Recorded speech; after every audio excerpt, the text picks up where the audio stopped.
Bonjour, je m'appelle Michel Sardy, je suis professeur de français et de littérature à l'École internationale de Montréal, une école publique qui accueille à peine 600 élèves.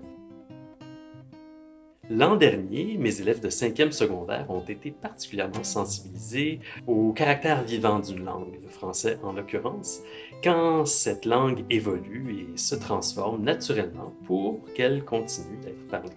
Je leur ai ainsi mentionné que certains hypothétisent que le français, qui était au 19e siècle en Europe la lingua franca, la langue d'expression commune, n'aurait peut-être pas été supplanté par l'anglais à ce titre-là si la langue française avait fait preuve d'un peu moins de résistance, d'un peu moins d'orthodoxie, d'un peu plus de souplesse.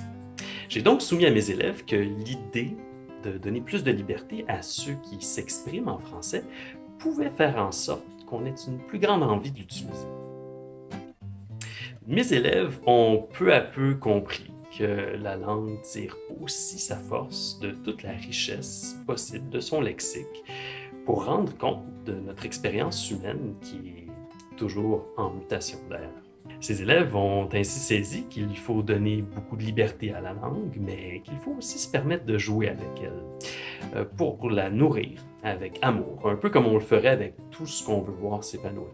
C'est donc dans tout cet état d'esprit que j'ai fait travailler mes élèves après leur avoir enseigné des notions, des règles de formation des néologismes en français pour qu'ils puissent trouver un équivalent au mot anglais deplatforming.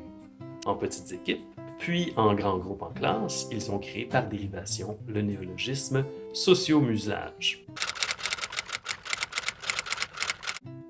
soit l'action d'empêcher quelqu'un de s'exprimer sur une tribune publique parce que son discours est considéré contraire aux valeurs communément admises.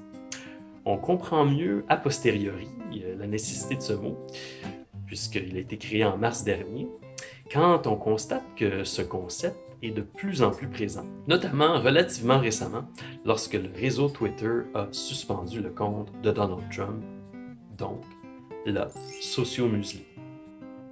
Mes élèves ont ainsi joué avec la langue pour la nourrir, ou pour reprendre le mot de Roland Barthes, tricher avec elle pour la rendre plus libre.